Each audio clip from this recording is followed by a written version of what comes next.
Hey, Savvy here with a quick word from our sponsor, Color Street by Ashlee Robinson. Did you know that these are 100% real nail polish strips? And the best part, no dry time. That's right, you don't even have to wait for them to dry. Just peel, press, file, and go. It's that easy. And with so many amazing colors and designs to choose from, you know I'm obsessed.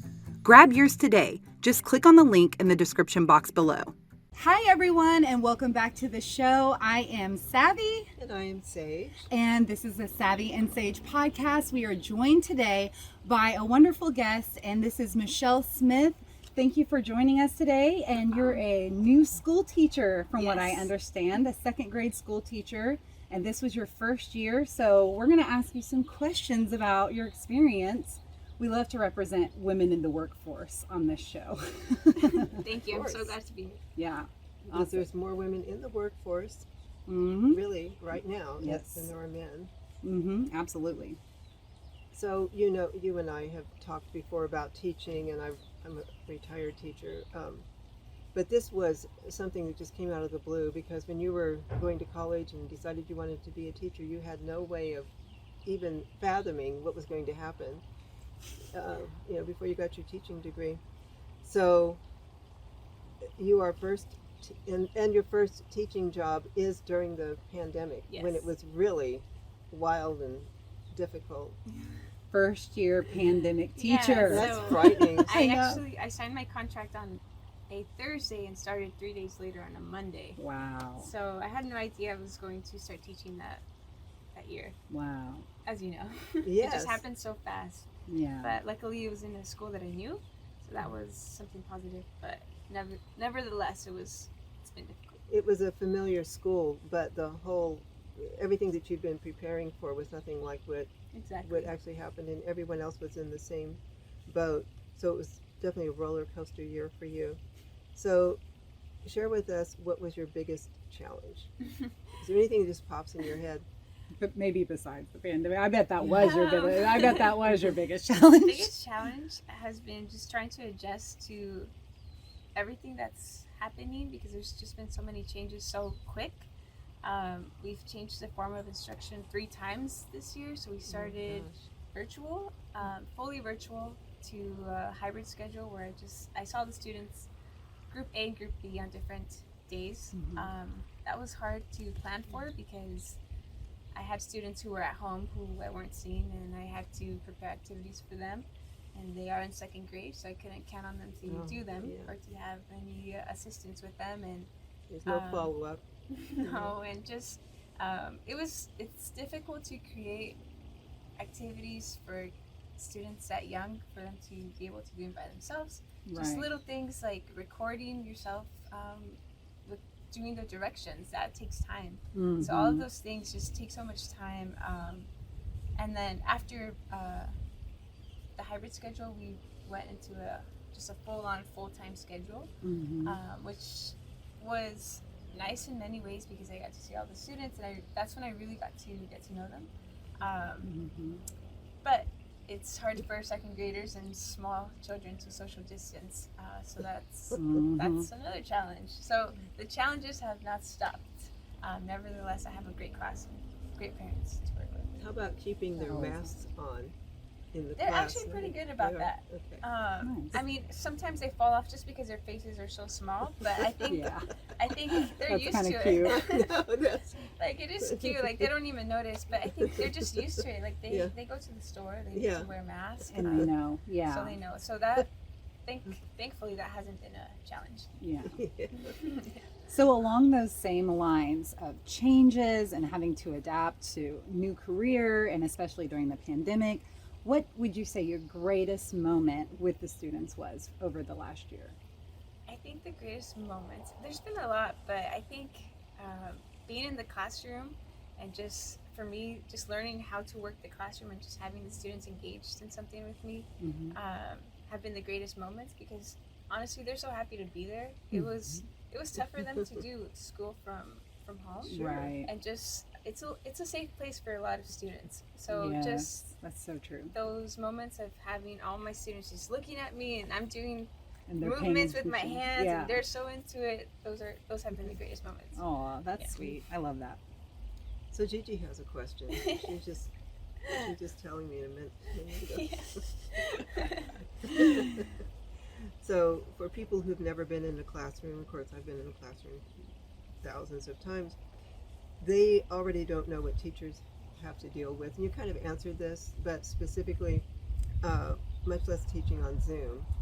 And I remember parents, and I'm sure especially with my older students, were expecting me to perform miracles at educating their children when they get at home. They're not following up all the time. And there's a lot of good parents too, though.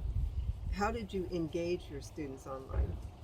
So something positive about my school was the fact that the students knew that eventually they were going to come to school. So one way that I engaged them was saying, well, when you come back to school, you're going to turn this in. So they were like very into finishing whatever we were doing. And when we got back, I just looked at what they did and I didn't even pay much attention to it. But something that was good was, something that was effective was doing things that were manipulative, even if it was just a piece of paper. I would tell the students, okay, take out a piece of paper, just rip it out of your notebook, fold it this way, make a line here, and just for them having something to do with their hands was like a Montessori approach in a way. it was effective for them. And doing scavenger hunts or just using things in their houses that we could just to try to learn. just out of the blue, like for example, It was almost as if you were homeschooling. Yeah, that's Almost. true. Yes, like it's a good point. in the beginning of the year I was teaching about what an artifact is, Mm-hmm, and it's something that made by humans, used by humans, and that was kind of like a opportunity to say, oh, do you have an artifact in your house? And the kids were so into like To running go around look. the house to look for something. Yeah. So a lot of It could be a cookie cutter, right? Yeah. It could be just about anything. Yeah. so That's things like cute. that, just for them having to look for things or to do things with their hands, Yeah. because doing things on the computers is exhausting. Mhm. Oh, yeah. So- And especially for little young minds and little kids, because they're built to explore and physically touch everything, and they're still educating their senses at that point. We have a question about your future that we Yes, we do. So the end of the year is nearing now for Yes. you. Your first year is almost I'm so done. glad. You only got about a couple weeks, not even, maybe about a week or so left. So what are you looking forward to for next year? And two-part question, what do you think you'll miss the most over the summer months? Okay, so something I'm looking forward to, honestly, is just learning more. I've learned so much from the other teachers, more than I learned in school. Everything that I've learned this year has been from my mentors, the teachers that have been surrounding me. So I'm looking forward to be more of a more effective educator. Awesome. So that's what I'm looking forward to. And something I'll miss this summer. Honestly, I feel like I'll miss my students. Kids. Yeah, Sure. I knew that was We've coming. been through a lot. Right. We've been through a lot together this year. Absolutely. And we definitely. I feel like we can all feel it. Mhm. It's been tough for everyone. Even when we came back to school for that hybrid schedule, Mhm. like the students were happy to be there, but I mean their families were afraid. It was still a scary Sure. time. Absolutely. I was afraid to be surrounded by them, even though they're kids. But I mean, at first it was just so strange seeing students, little tiny kids sitting like at a table. They weren't even allowed to be on the playground, so they just Right. looked like little adults, just like but with time they just got more comfortable, and now they're more Good. playful. But definitely I'll miss my students, but I definitely need the break. You do know that they're going to third grade next year, right? And that the same students won't come back. You'll get a whole new A whole set new of set. students. So you better be ready for that. Yes. So because sometimes, because you don't think about that, and you get so attached probably Yeah, to of certain course you students do. or your classroom, and then you're like, oh, next year I'll see you, but then they'll be in a grade above. At least you'll get to see them in the halls probably and things like that. Yeah. That's rewarding. That's fun. And I loved your answer that you're looking forward to being even a better educator. That's like saying I'm looking forward to learning, and I love that. That's Yes, wonderful. you have to be teachable, even when you're Absolutely. a teacher, because Absolutely. I've learned that you don't know everything. There's Never. people who've been doing it for years and years and years, and the wise thing to do is just listen to what they have to say because they know what to do, and I don't. So I'm just going to. You Good know for a whole you. lot more than you did last year, Yes. for sure. And you're learning every day, so good for you, and kudos, and thank you for what you do. Oh man, We need more like you. Yes. I don't even know what to say to that. No, seriously, Your I mean that. sincerity, your honesty, and your enthusiasm it's clearly honest. And and we're pure. trying. I'm trying, and I'm just trying to keep up with the You go, kids girl. and trying to finish this school year. There's Well, teachers 4 more don't days. get enough credit. I've noticed on It's news true. outlets, and I shouldn't be reading so much stuff, but there's been a lot more negativity than positivity. And I remember teaching, like I'm not doing that anymore, but I remember sometimes, the parents would at first be very, very almost hostile to me. Mm. Then we'd sit down, break the ice, start talking, and sometimes I'd invite them to come into the classroom. Okay, you come in the classroom, sit at the back of the class and see how we're doing. No, I'd never do that. I don't want to do that. Well, what are you afraid of? We'd have this conversation, and then they'd be my best buddy. When you engage the students' parents and you get on their side, you're going to get so much. And I know you already know this by now. You'll get so much more help from the parents when you really do have a great relationship with them. And that's an extension of being a teacher, is really becoming almost like a counselor for the family. I feel like you're everything. You're like a Yes. mentor, a counselor, a babysitter, a nurse sometimes. Yeah, Yes. a nurse, a mom sometimes. I mean, Yeah. yeah, you really wear a lot of hats when you're a teacher. Yeah. And I only know this because I taught Oh, for a okay. very short Oh, time. wow. And That's tough. yeah, it is. I They think teach, subbing just is- so you know, they treat substitute teachers totally different know, than they I do know. their Yeah. actual teachers. Yeah. Oh They're my gosh. usually at the age that you're teaching, and especially even in 3rd, 4th, and 5th grade.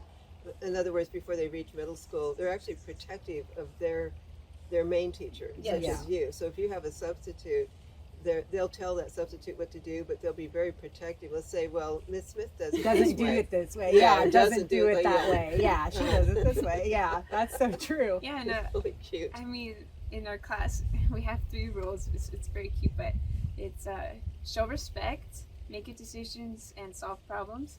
So, if I have a student not showing respect, my other students will defend Say. me. So most of the time, I don't even have to. Get onto them. Yeah. They get onto now, each I mean, other. now the kids, they're just getting so tired. The summer's near. They know it's near. Yeah. But that's something good in our classes, that we have that respect for each other. Yes. I love that. Good for you. Yeah. Yeah. Well, thank you so much, Michelle. I really appreciate you coming on for this interview, and maybe we can catch up with you in the future and see You how, too. yeah, how your class is doing, how you're doing, and how teaching is post-pandemic. Because let's face it, nothing Yes. has been normal about this past year. Not for anybody. No way, no how. So Yeah. thanks All right. again. Thank you. Appreciate you. The Savvy and Sage podcast is sponsored by author Summer K. Scott. Check out her series for young adults, The Chronicles of Heavenly Jordan. Books 1 and 2 are available now on Amazon and Kindle.